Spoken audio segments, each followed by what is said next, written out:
The day after my wife jumped into the river to end her life, her family held a funeral for her. Upon hearing the news, I immediately put on a custom-made suit and a crimson tie, dressing up to attend the ceremony. As soon as I stepped into the venue, my wife's parents immediately began to curse at me. "Michael, you murderer! How dare you show your face here? If it weren't for you constantly abusing her, would our Emily have jumped into the river?" they screamed. But no one expected what happened next. I smiled faintly, took out a portable speaker from my bag, and started playing some energetic DJ music. Boom shakalaka, I yelled as I danced. "Come on everyone, follow my rhythm, and let's have a good time." Chapter 1. I came to attend my wife's funeral. However, my wife's mother angrily shouted, "You bastard! How dare you come here? Give my daughter back to me." A middle-aged woman, dressed in mourning clothes, grabbed at me and pulled wildly. It took great effort for me to yank her hand off my brand new suit. "I suggest you stop," I threatened. "This suit is very expensive. If you tear it, you won't even be able to sell your house to pay for the damage." Her eyes were swollen from crying, and her voice was hoarse as she continued to rant. "You beast! I should never have let my daughter marry you, or she wouldn't have died." Her eyes were full of murderous intent indeed. Back then, Emily had defied her parents' wishes and secretly registered our marriage at the Civil Affairs Bureau. But so what? I didn't force her into it. I smiled and said, "Ma'am, you're being unreasonable. Marriage is something both people want. How can you blame me alone?" Just then, Emily's father, Richard, stormed over shouting, "You murderer! What are you doing here? Who let you come? You're not welcome here. Get out." But I ignored him completely and instead casually picked up some of the offerings on the table and started eating. I chewed while commenting seriously. "Did you guys not buy the right fruits? Emily never liked apples. Didn't you know?" Perhaps my behavior was too outrageous because the relatives who had come to mourn began whispering among themselves. "Did you hear? This man abused his wife so badly that his daughter jumped into the river to kill herself." "Yeah, I saw the body with my own eyes. She was covered in bruises. It was horrible. The worst part is, Emily was pregnant with a child, almost 3 months along when she died." Can you imagine the rage? The more they whispered, the more excited I became. Following the beat of the DJ music blaring from my speaker, I started bouncing in place. Just then, someone in the crowd shouted, "Beat him!" and the relatives who had come to the funeral started to surround me. But before they could do anything, someone shouted, "Don't move. The police are here." At that crucial moment, a large group of police officers rushed into the venue. When I saw that leading the group was Detective Smith, I waved enthusiastically and called out, "Detective Smith, I'm over here." I was the one who called the police. Hearing his name, Detective Smith gave me a side glance, frowning. "Mr. Johnson," he said, "I advise you not to cause trouble at someone's funeral. Even the police won't be able to protect you if you do." I feigned innocence, pointing at the people who had just tried to attack me. "How is it me causing trouble? They were the ones trying to hit me," I said quickly, hiding behind Detective Smith. "I was just here to attend my wife's funeral, but they insisted on kicking me out." The moment I finished speaking, Richard stood up from the crowd, pointing at me and shouting, "You're the one who killed my daughter, and you still dare to mention her name? Get out of here." At that moment, Emily's colleague, Sophia, appeared beside Richard. She accused me. "Officer, this man has been abusing his wife for a long time. He drove my daughter to suicide. You must arrest him." Detective Smith slowly removed his police hat, glanced at Emily's photo, and with a look of regret on his face said, "We have officially opened an investigation into the abuse claims. We're still gathering evidence." Suddenly, Detective Smith paused, turned his head to look at me, and said, "Last night, we summoned Mr. Johnson as part of our investigation. However," I finished his sentence for him. "However, today is my wife's funeral. I specifically applied to the police to attend." I stepped out from behind Detective Smith, grinning widely. Before I could say more, Richard exploded. He shouted, "You shameless bastard. How dare you call her your wife? I won't allow you to call her that." The more he spoke, the more agitated he became, spitting on my face. Seeing this, I quickly hid behind Detective Smith again, peering my head out. "I didn't make her jump into the river. Why can't I be here?" Chapter 2. What did you say? Seeing the situation about to get out of control, Detective Smith signaled a few officers to escort me out. But when I heard that, I immediately objected. The funeral hadn't even started yet. As the husband of the deceased, how could I leave before it even began? The most crucial part was that if I left now, all that money I spent on this outfit would be wasted, especially this custom-made suit, which I had ordered a week in advance. In a firm tone, I said, "Detective Smith, the funeral hasn't even started yet. I can't leave." Seeing that Detective Smith seemed a bit hesitant, I quickly flattered him. "With you here to protect my safety, I'm sure everything will be fine." Just then, the officiant, who was responsible for the ceremony, called out from the back hall, "The time has come. Family members, please take your positions." The family was very superstitious and, not wanting to miss the auspicious moment, they reluctantly left me to stand aside for the time being. I silently followed Detective Smith into the main hall. Before long, the officiant began the ceremony. In a very professional manner, he said, "Before we begin, please have the deceased's family members take their positions." To my left, family members, he was calling for me. I straightened my tie and confidently walked up, but just a few steps in, Richard shot me a fierce glare. "Get lost. You don't deserve to stand here," he shouted. I wasn't upset at all. I simply stood next to him casually. "Uncle, are you really going to argue with me in front of everyone? If you delay the good time, don't blame me." Richard clenched his fists, his fingers cracking. But thankfully, he didn't try to push me away any further. Emily was an only child, so her parents stood beside me. During the family gratitude session that followed, every single relative who approached me wore a look of malice.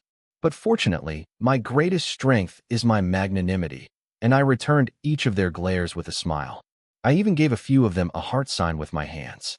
The efficient Emily, born on the 7th day of the 8th month in 1999, passed away on the 3rd day of the 1st month in 2024 at the age of 25. Looking back on her life, it was filled with brilliance but also regret. She was filial to her parents, united with her colleagues, loyal to her family. But the next second, ha ha ha, the previously quiet hall suddenly erupted with an unexpected laugh. Everyone's eyes turned to me. I quickly covered my mouth, trying to stifle my laughter. "Sorry, everyone. I just remembered something funny, and I couldn't help myself." I apologized. "Please continue with the ceremony." I returned to my spot. But of course, a funeral doesn't just continue like that, especially in a family as superstitious as the Laos. Sure enough, Richard was now standing in front of me, his face filled with rage. "Michael, if you don't explain yourself right now, you won't leave this hall alive," he yelled. I looked at him with an innocent expression. "Uncle, I don't understand what you want me to explain," I replied. He gritted his teeth and said, "I see you're deliberately causing trouble. Are you happy that my daughter is dead?" At this point, Emily's mother also stepped forward, pointing her finger at me and cursing. "Do you have any humanity left? You killed my daughter, and now you're messing around at her funeral." I took a sip of water and patiently explained, "No, you're overthinking it. I really just remembered something happy, and that's why I couldn't help but laugh." But as soon as the words left my mouth, I became the target of everyone's fury. The insults and curses rained down on me, and my wife's funeral turned into a chaotic scene, resembling a street market full of gossiping old women. Seeing that my goal was achieved, I slowly pulled out my phone. "Hello, Dr. Leo. Have you arrived?" I asked. Chapter 3. Mr. Johnson, I'm right outside the venue. I'll be there in a moment. In less than a minute, a few doctors in white coats found me through the crowd. "Mr. Johnson, thank you for your contributions to the medical field. On behalf of all the doctors at our hospital, we are truly grateful," one of them said. I straightened my hair and shook Dr. Leo's hands. "No need to thank me. Anyway, she's already dead. There's no use in keeping her around," I replied casually. The sudden turn of events left Richard and his wife dumbfounded.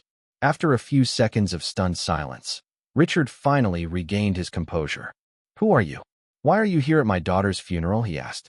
Dr. Leo was about to speak, but I suddenly slapped my forehead and said, "Oh no, I forgot to inform you too.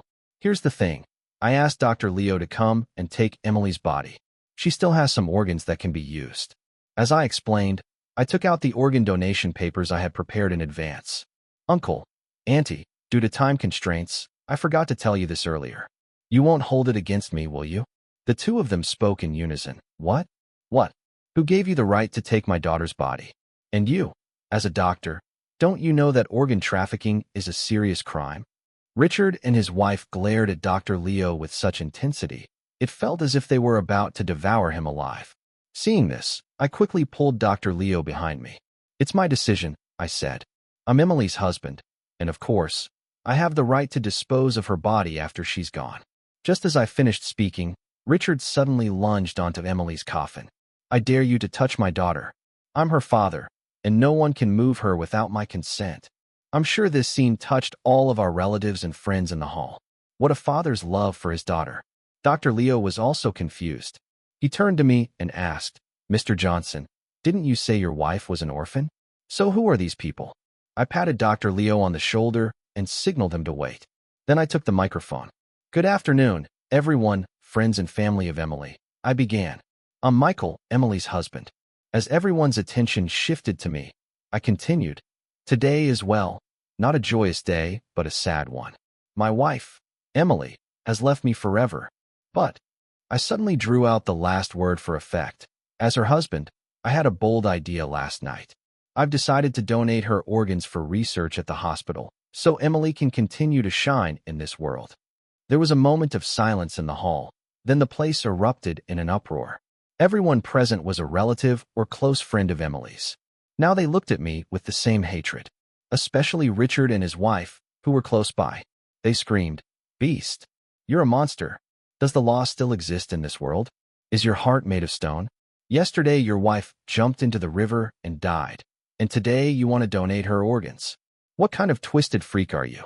Officer, what are you waiting for? Is even the law powerless against this man now? I was immediately drowned in a barrage of insults. No one wanted to listen to me anymore. Some younger, more emotional people even started throwing beer bottles at me. Luckily, I reacted quickly and barely managed to dodge. In desperation, I decided to use Detective Smith as a shield once again. I ran and yelled, Detective Smith, come save me. But to my surprise, even Detective Smith didn't want to help. The look he gave me sent a chill down my spine. Michael, he said coldly, I swear I'll find evidence of your domestic abuse and lock you up. Seeing that no one was on my side, I had no choice but to hide. In the end, I found refuge by standing on Emily's coffin. Don't move. If you do, I'll throw her out. I shouted. Everyone froze, their faces turning pale. Even Richard, who had been shouting the loudest, now started to speak calmly. Michael, get down from there. I promise I won't hurt you anymore. I scanned the crowd, and my gaze finally rested on a familiar figure. Who the hell threw that beer bottle? I shouted. Before long, Emily's colleague, Sophia, stood up from the crowd. I did. What's the problem? She said defiantly. I squinted at her and sneered. I heard you're my wife's colleague. Your name is Sophia, right? Sophia didn't back down. She looked straight at me and said, That's right. I'm Sophia, and I've disliked you for a long time, Michael. I wasn't angry. I simply continued asking her. I also heard from the police that you called them after my wife jumped into the river. I had just returned from a business trip the night before. As soon as I landed, the police took me away. Later, the officers told me they had received a report from my wife's colleague, accusing me of domestic abuse. Well, you killed your wife, and now you're upset that someone called the police? She asked loudly. Though Sophia was standing below me, her voice was still booming. I looked down at him from above. It's fine as long as you admit it. That's all I need, I said, then suddenly changed the subject. Now tell me, when did you start an affair with my wife? Chapter 4. You're talking nonsense. Sophia froze when she heard my words. Michael, let me warn you. You can eat whatever you want, but you shouldn't say whatever you like, especially not at Emily's funeral. I sneered. I didn't expect this Sophia to be so stubborn. The child that my wife was carrying, it's probably yours, right? As soon as I finished speaking, Richard couldn't sit still anymore. Michael, stop spouting nonsense. I won't allow you to tarnish my daughter's reputation after she's dead, he yelled. Tarnish her reputation? I was amused by his words. These two were still putting on a show for me. You think I'm tarnishing her reputation? I jumped off Emily's coffin and glared directly at Richard. Do you dare to swear that you didn't know your daughter was cheating? Richard was taken aback by my fierce tone and stumbled back. I don't know anything. I just know that you killed my daughter. You're a murderer, he stammered. That's right. He continued, his voice rising. Emily's death is all your fault. Everyone saw it. You abused your wife to the point where she had no choice but to jump into the river. Sophia and Richard stood side by side, united in their condemnation. Sophia said, when your business failed and you were desperate, Mr. Liu took you in. He treated you like his own son and even gave you his daughter's hand in marriage. But how did you repay them? You abused your wife every day, hitting her at every turn. If she hadn't been forced to jump into the river, none of us would have known about it. Michael, from start to finish, you've been a beast with a human face. Your whole life will be spent behind bars. Sophia continued, her voice growing more agitated, occasionally inciting the onlookers to join in their attack. I calmly watched her performance, thinking of her as nothing more than a clown, and took my phone out of my pocket. Sophia, why don't you explain what's going on with this photo? I asked. The next second, a photo of Sophia and my wife Emily appeared on the large screen behind me. In the photo, the two were embracing intimately on a bed. Anyone who didn't know them would have assumed they were the ones married. When Sophia saw the photo, her face turned pale. That's fake. Don't listen to him. This photo is definitely photoshopped, she hissed through gritted teeth. I had anticipated she wouldn't admit it and gave a small smile. The screen switched again, and now it was playing a video. In the video, two naked people were on a bed, passionately entangled with each other. Afterward, the woman lay in the man's arms, her eyes hazy. The man silently lit a cigarette. They said, darling, when can we be open about our relationship? I can't wait any longer, baby. Let's wait a bit longer. Once we've tricked him into giving up his shares, then you can divorce him. The man and woman in the video were none other than my wife, Emily, and Sophia, who had been so adamant just moments before. The video played for over 20 minutes, and by the end, Sophia had become the center of attention. She stammered, what? When did you record this? Sophia nearly stumbled, losing her balance. I thought back carefully before replying. Probably from your first date. I had my suspicions long ago. A year ago, while Emily was taking a shower, I accidentally saw an unread message on her phone. Baby, are you home yet? From that moment, I suspected that the woman I had been living with for years was likely cheating on me. To confirm my suspicions, I hired a private investigator to follow her 24/7. It turned out to be even worse than I imagined. Not only was she sleeping with other women behind my back, but she, Sophia, and her father had been plotting to take over my company. That explained the large sums of money disappearing from the company's accounts regularly. I had been enduring humiliation for so long, just so I could expose Emily's ugly truth in front of her family and friends at this very moment. But what I didn't expect was that, even after all of this, Richard still dared to stand up for Sophia. He said, even if my daughter was with someone else, you still shouldn't have abused her no matter what. That's still a life, and you can't escape the responsibility for my daughter's death. Richard's words kept getting more and more outrageous. He continued, my daughter can love whoever she wants. You had no right to abuse her. No matter what, she died because of you. Don't think you can escape legal retribution. What a piece of work. This was the first time I'd seen someone try to make cheating sound so pure and noble. I silently watched as the two clowns continued their performance, showing no sign of worry. Richard, stop acting. Do you really think you're Emily's father? I said coldly, looking at him. I paused for a moment, and then, you don't have any blood relation to Emily. She was bought. You deceived everyone, including Emily herself. I glanced at Emily's body and gave a cold laugh. She probably died still thinking you were her real father. My words landed like bombs one after another. At first, I had wondered why Emily had been so bold as to sleep with other women in my own house. But after investigating, I found out that Richard and they had been in cahoots for a long time. Sometimes I even admired his acting skills. At least everyone in the room, including Detective Smith, had been fooled by him. Had I not already known the truth, I might have been moved by his fake fatherly love. But Richard, who was exposed on the spot, still refused to admit anything. Instead, he shamelessly said, these are all your own delusions. Do you have any proof? Even the police need evidence to solve a case. What proof do you have that what you're saying is true? I replied simply.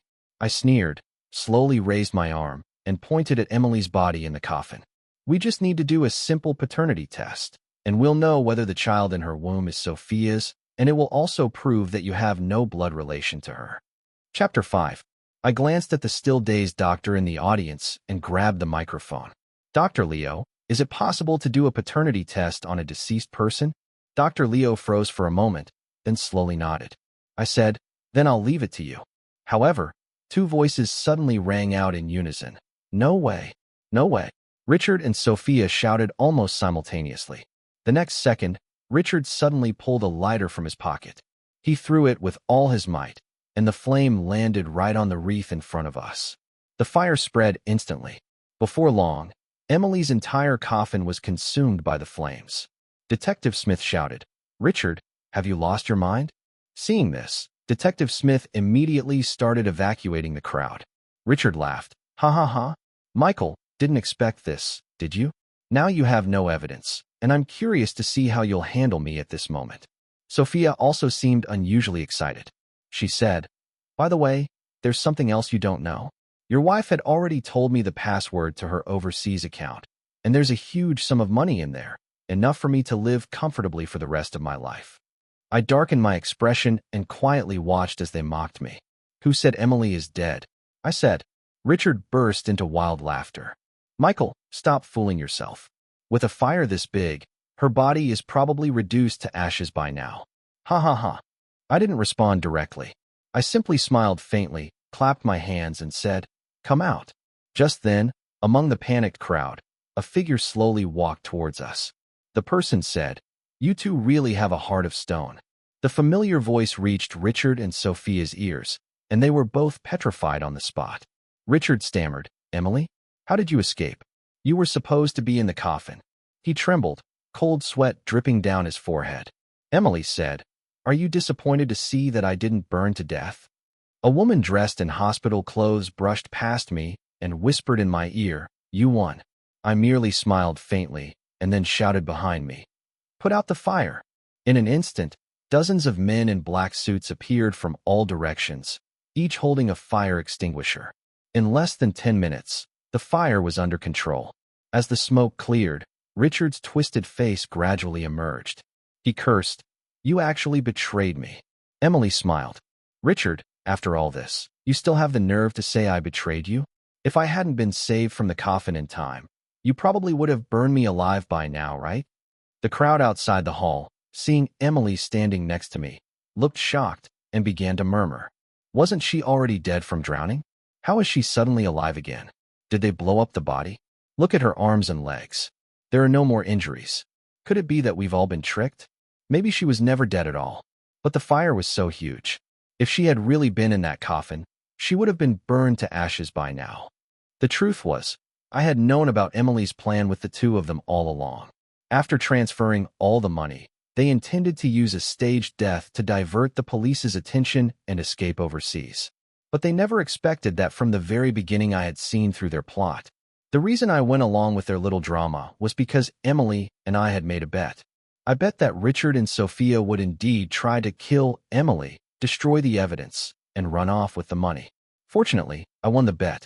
As the losing party, Emily would turn herself into the police and, as the sole witness, expose Richard and Sophia's crimes. On the other hand, if I lost, I would hand the company over to her and then retire in the mountains. But I knew I wouldn't lose. Greed is a part of human nature, and it was especially evident in Richard and Sophia. Chapter 6. Richard asked, when did you rescue her? He looked pale, like a deflated balloon. I said, you're in too much of a hurry. He looked confused and asked, what do you mean? I replied, you're afraid that my appearance will disrupt your plan, especially when you saw the police behind me. But you overlooked Dr. Leo. I chuckled lightly, and then turned my gaze to Dr. Leo in the crowd. I paused for a moment, then continued. There was never any body donation. I just found an excuse to let Dr. Leo approach the coffin and, in the chaos, rescue Emily. He responded, no wonder he never took his eyes off the coffin as soon as he came in. I sighed deeply, lowered my head, and said, Richard, you know I once treated you like a real father. It's a pity. Richard smiled. Nothing to regret. Just when everyone thought Richard was about to surrender, he suddenly pulled a knife from his pocket. In a flash, he grabbed Emily as a hostage. He gritted his teeth and shouted, Back off. Everyone, back off. Even Sophia didn't expect Richard to resort to taking a hostage. Being caught doing this could get him a death sentence. He shouted, I don't care anymore. My life's already doomed to be spent in prison, so I might as well take a gamble. I was also stunned by this sudden turn of events. Detective Smith reacted swiftly and immediately began evacuating the crowd. The huge hall was now left with just me and Richard's group. Emily said, Richard, are you crazy? I'm your daughter. Willow, who was being held at knife point, was now trembling, her body shaking. Richard, daughter, my foot. You're just something I bought with money. If it weren't for you, I would have already run off with the money. Keep talking, and I'll slit your throat. Richard was in a frenzied state, and no one dared question his words. At this moment, Detective Smith slowly stood up. He said, Mr. Liu, please calm down. He raised both hands, trying to calm the situation and confront Richard. Put the knife down. Let's sit down and talk it over, all right? But to his surprise, Richard didn't ease up. Instead, he brought the knife even closer to Emily's neck. Blood began to trickle down her neck. He threatened, Step back. Everyone step back. Richard had completely lost his sanity. He shouted, If you take one more step forward, I'll kill her. I'll die with her if I have to. Seeing the situation, Detective Smith had no choice but to slowly back away. All right. Don't get agitated. As long as you don't hurt her, I'll do whatever you say, Detective Smith said. Richard responded, I want $1 million in cash and a car delivered to me. As Richard continued to retreat, he kept threatening, I'll give you 10 minutes. If I don't see the money in 10 minutes, get ready to collect her body. Blood had already soaked Emily's clothes. It wouldn't be long before she bled out and died. Fine, I shouted, raising a bank card high. This card has $1 million in it. Let her go. As soon as I finished speaking, I threw the card and it landed right at Richard's feet. At this point, Emily was extremely weak, but she still managed to glance up at me. Her eyes were filled with guilt. Richard fixed his bloodshot eyes on me, and then suddenly threw his head back and laughed. Ha ha ha. Michael, didn't expect you to be such a sentimental fool. Want to know what your wife said to Sophia in bed? Chapter 7. She said she never loved you. She also said, Enough. I clenched my fists, struggling to contain my fury. I've given you the money. Let her go now. Just as Richard bent down to pick up the bank card, Emily suddenly shoved him away. Detective Smith seized the moment and drew his gun. With a loud bang, Richard fell to the ground. Quick! Save her! As soon as I spoke, a team of medical staff rushed in. As Emily was being lifted onto a stretcher and passed by me, her lips moved slightly. It seemed like she was trying to say, I'm sorry. I turned my head to the side, pretending not to notice. Richard had been shot in the arm by Detective Smith and was now lying on the ground, groaning in pain. I slowly walked up to him and took the bank card from in front of him. You brought this on yourself, I said. Sophia was immediately escorted into a police car, and the farce came to an end. As I walked out of the hall, a light rain began to fall. I straightened my clothes and headed straight for the exit. The next day, I received a call from the hospital. The doctor said Emily wanted to see me. Without a second thought, I refused. The reason I had chosen to save her wasn't because, as Richard had claimed, I still had lingering feelings for Emily. It was simply out of respect for life that I stepped forward. Back when my business failed and I was at my lowest, I had once contemplated ending it all. It was Richard and his daughter who took me in. Because of that, I developed feelings for Emily. Although later I found out that everything was a lie, I still felt a trace of gratitude deep down. Without them, I might not have the life I have now. If my money could save a life, I was willing to pay $1 million. The day Richard was sent to prison, I specifically requested a visit in the isolation room. Richard, with a scruffy beard and vacant eyes, only regained a semblance of life when I appeared. Are you here to laugh at me? Richard's hoarse voice came through the phone. I shook my head.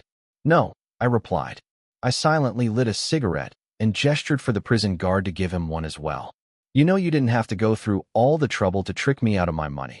I was already planning to leave the company to you and Emily, I said. As soon as the words left my mouth, Richard abruptly raised his head. What? What do you mean? He asked. I took a deep drag on my cigarette and slowly exhaled a ring of smoke. I have a terminal illness. The doctor said I have less than 3 months to live. My will is on the nightstand. I paused, then added, but it's a pity. If there's anything to blame, It's your greed. After I left, Richard collapsed to the ground, crying like a broken man. It no longer mattered who his tears were for, because my time was truly running out. The reason I came to tell him all this was to make peace with the regrets in my heart. In the remaining days, I would take the time to enjoy the world.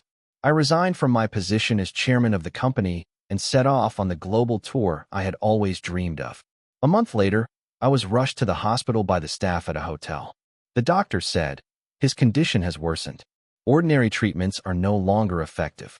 Lying in the hospital bed, I smiled and said weakly, "It's okay. I don't blame you. It's just a pity. There are so many places I never got to visit." With that, I slowly closed my eyes. However, in the midst of my hazy consciousness, I heard, "Mr. Johnson, how do you feel? Is there any discomfort?" "Dr. Leo, Mr. Johnson is awake." When I opened my eyes again, I realized I was lying on the operating table. The surroundings were familiar, yet strange. "Water," I said, trying to reach out but finding I couldn't move. The person next to me said, "Mr. Johnson, you've just had surgery. You can't drink water yet. I'll use a cotton swab to wipe your lips for you." I asked, "Surgery? What surgery?" I clearly remembered that just before I lost consciousness, the hospital had issued 3 critical condition notices. The person said, "You're lucky. A suitable organ match was found just in time." At that moment, Dr. Leo entered the room. "How are you feeling?" "I hope nothing's wrong," he asked. I tried moving my body. Aside from some pain at the incision, I felt fine. I asked Dr. Leo, "Do you know who saved me?" After hearing my question, Dr. Leo seemed hesitant, but the nurse next to him excitedly chimed in.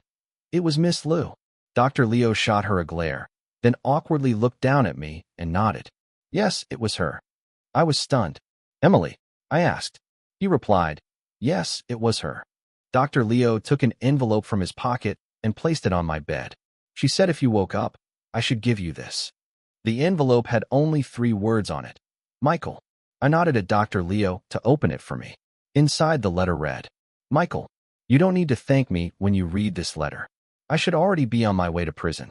Some time ago, Dr. Leo told me you had a terminal illness and that my organs were a match. So before I went to prison, I donated them to you. Perhaps this is the only thing I can do for you in my life. I was trafficked when I was young, constantly on the run until I met you. If it weren't for you, putting aside the past and standing up that day, I might not even be alive now. You're a good person, and good people shouldn't die young. So live well, see the world for me." Signed, Emily. Dr. Leo asked, "Do you want to go see her? You should still have time." I quietly put the letter away and looked out the window. "No," I replied. "She wouldn't want me to see her anyway."